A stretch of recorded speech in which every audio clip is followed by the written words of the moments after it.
Hey guys, so today we're going to start talking about the federal bureaucracy. So, this is the other part of the executive branch, the large part of the executive branch that actually helps the president fulfill the duties of the office, right? Actually making sure the laws are enforced and laws are implemented. So, this is going to be a little bit, I'm going to try to go through this as quickly as possible while making everything as straightforward as possible. So, today, your goals are to explain the structure of the federal bureaucracy and explain how the bureaucracy carries out the responsibilities of the federal government. So, exactly what does the bureaucracy do? And then we will actually get more into detail with the second objective in the next set of notes. So, what is a bureaucracy? So, I have this diagram down here, and we'll talk about that in a second.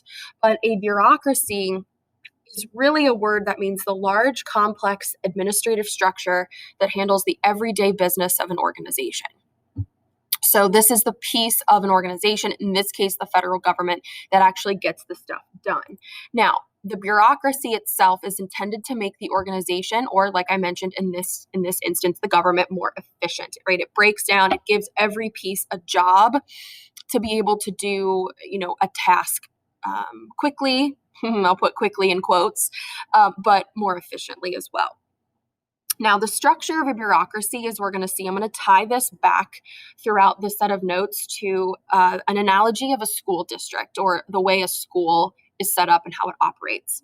So, most of you guys are familiar with how a school district is set up, right? You have the superintendent at the very top. They're the head of the organization of the school district. They're the one that leads it.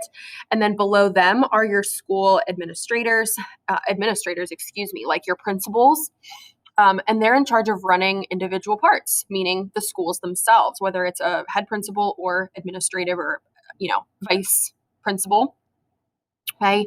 And then at the bottom of the school structure, you have the teachers and staff. And those are the ones who carry out the actual business and purpose of the district, which is to educate students.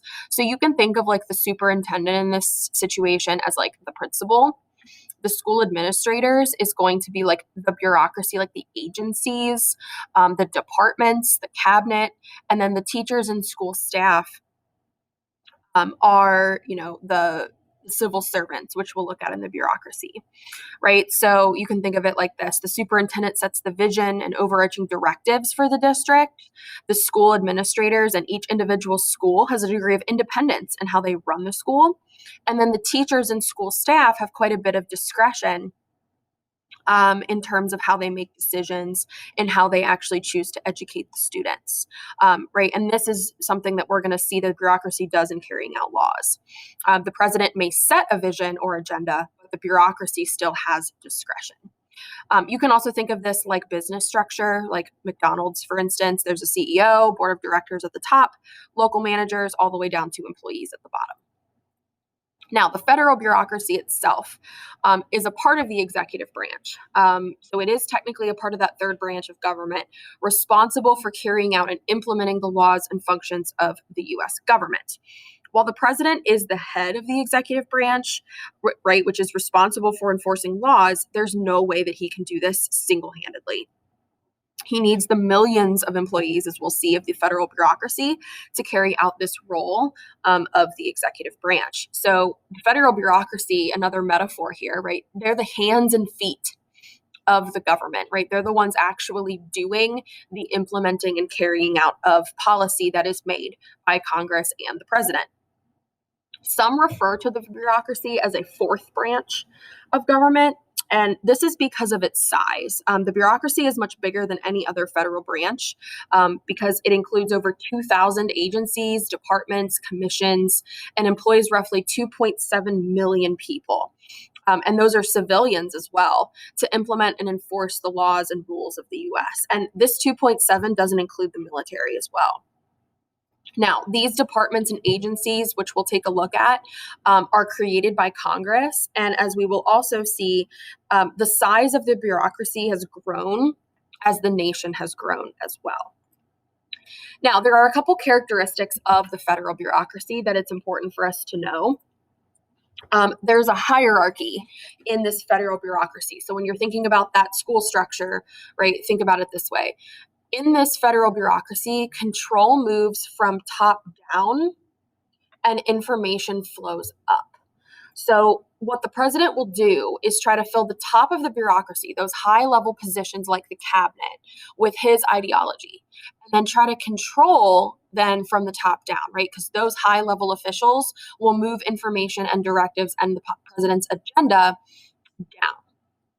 Now, how does this relate to the school district analogy, right? Think about just our district, right? Mr. Brandt is the superintendent. He gives his principals directives. He gives them a mission, a goal, right? Those principals give us the information, right, as teachers and staff.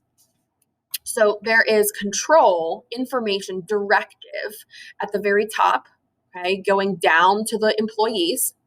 But as day-to-day business happens in our school, right, we're the ones as teachers and staff that are giving information back to the administration, who then gives it back to the superintendent. Okay, so it is a top-down in terms of power and control, but then information and activity flows up. In a bureaucracy, there are also extensive rules and regulations. That's why I said efficiently and quickly in quotes before, and that's used to ensure uniformity and consistency. Employees are trained as specialists in order to more efficiently perform tasks. This makes it very complex. And then also in a bureaucracy, we see merit-based hiring and promotion, which we'll talk about later in this video. So, structure of the federal bureaucracy. There are four main parts. We have the Executive Office of the President, the EOP, which we've already talked about, the 15 executive departments making up the cabinet, which again we've touched on. And then a couple of new things we're going to look at today are agencies and commissions, most of them independent, and then government corporations. Now, the Constitution doesn't really lay out a specific organization for the bureaucracy outside of really the cabinet of advisors from the departments. And the bureaucracy has evolved over time as the needs of the nation have required it to. So we see a lot of development of this starting with FDR and moving onward. So to review the EOP, these are the policymaking advisory agencies and staff members who work directly for the president. They work to create the policies that can then be proposed in Congress to be made into law, right? This includes the White House staff, as we talked about, the chief of staff, press secretary, not needing confirmation. And then we have the Office of Management and Budget, the National Security Council, and the Council of Economic Advisors are your really three big advisory agencies in the EOP. Now, let's move on to the cabinet. We touched on this in 5.2, but I'm going to go ahead and dig a little bit deeper. The executive departments or the cabinet handle major areas of concern for the federal government, whether that's foreign affairs, defense, transportation. There are 15 of them total. And they've grown over time to handle the needs of the nation. Originally, there were three, Department of State, Department of the Treasury, and the Department of War, or what is now Defense. Because think about it, as a beginning country, you need to deal with foreign relations, you need to get yourself out of debt, and you need to protect yourself, right? That's the rationale behind the first three executive departments. Now, we have grown to 15. The newest being in 2002, after 9/11, we see the development of Homeland Security. Now, you're going to be responsible for knowing 4 specific departments for the AP test. We'll dig into these as we get into class. You're responsible for the Department of Homeland Security, the Department of Veterans Affairs, the Department of Education, and the Department of Transportation. Those are specific departments of the cabinet that are mentioned in the College Board curriculum for this class.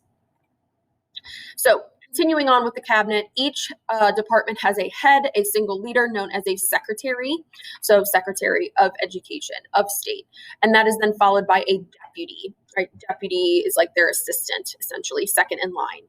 There is only one non-secretary, as I've mentioned. The Department of Justice is headed by the Attorney General. All of these positions are appointed by the president, confirmed by the Senate. This is nothing new. However, as I've mentioned, they essentially serve at the pleasure of the president. So the president can ask for their resignations.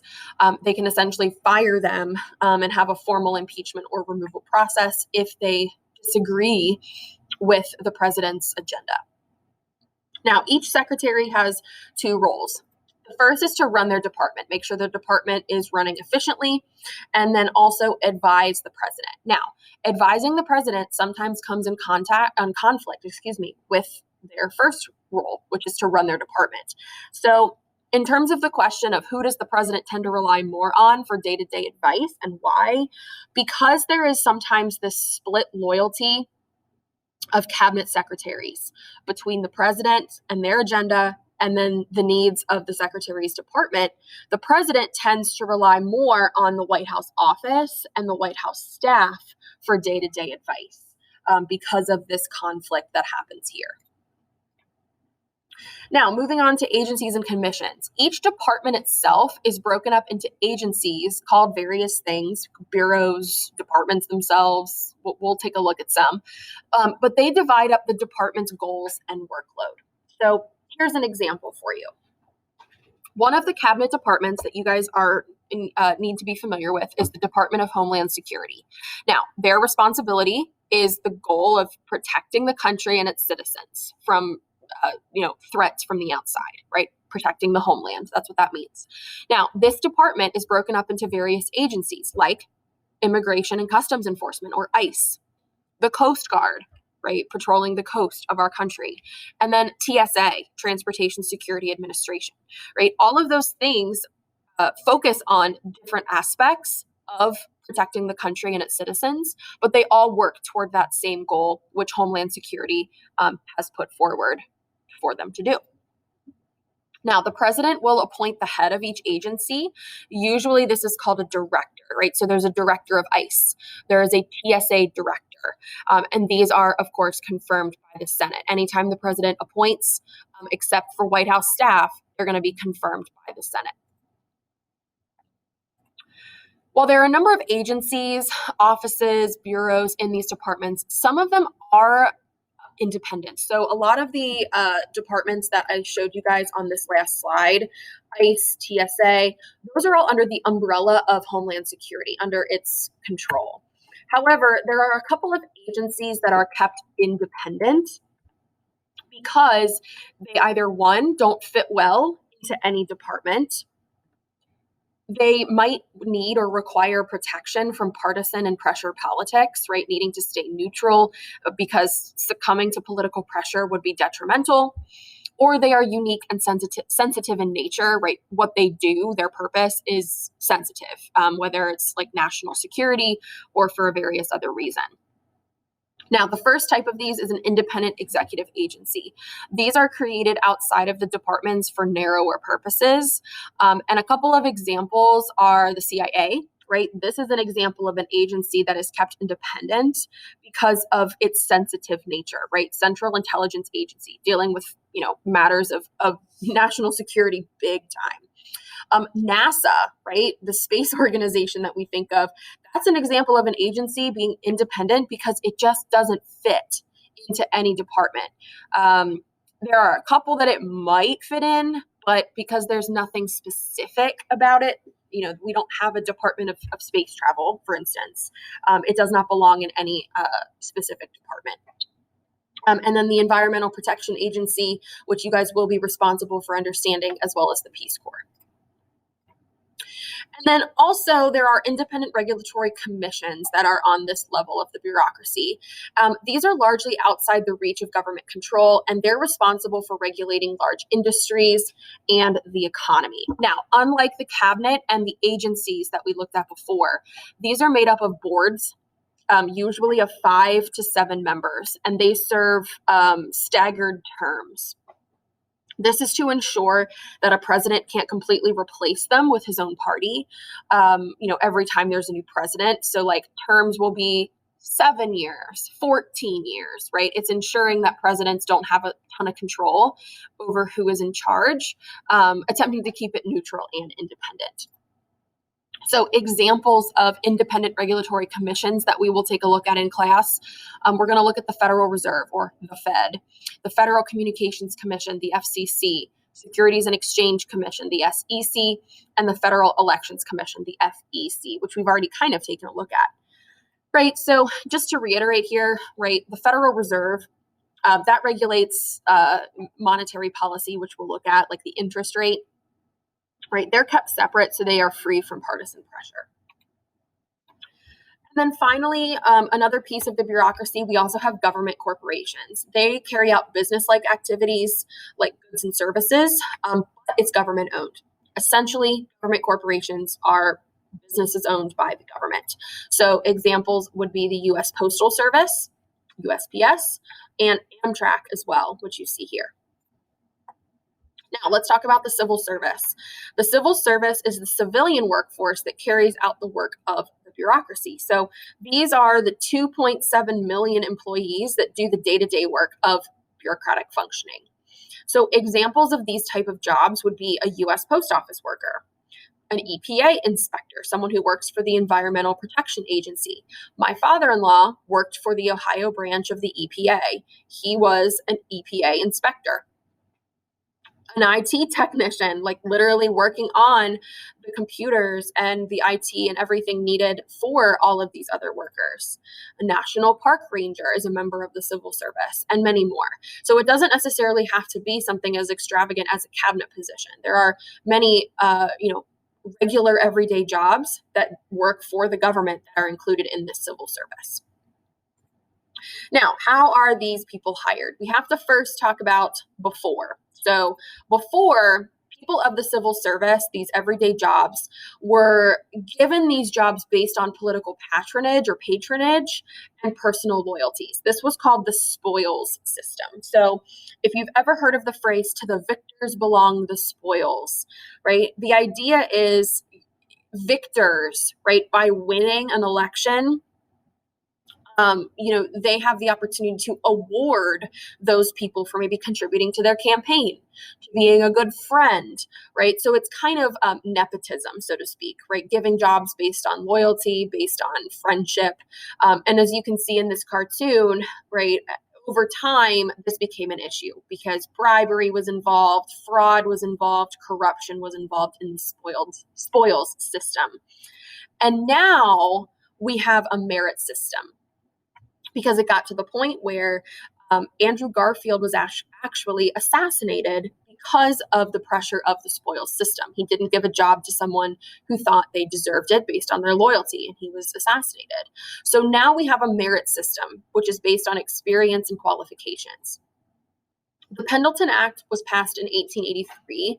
That's going to develop this merit system by making the use of exams to hire civil service employees.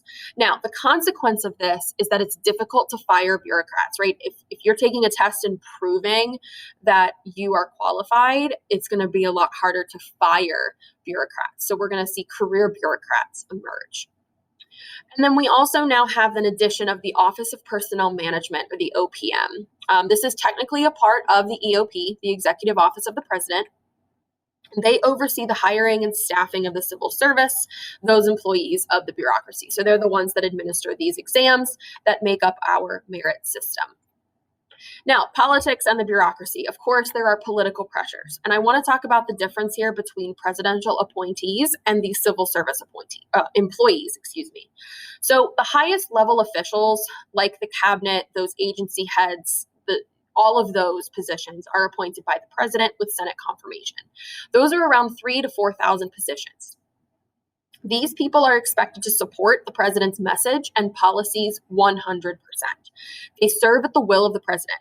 They can be fired, and they are fired if there is a disagreement between the president and themselves, and if there's a scandal, etc. Now, compare this to the civil service, those employees that we just looked at.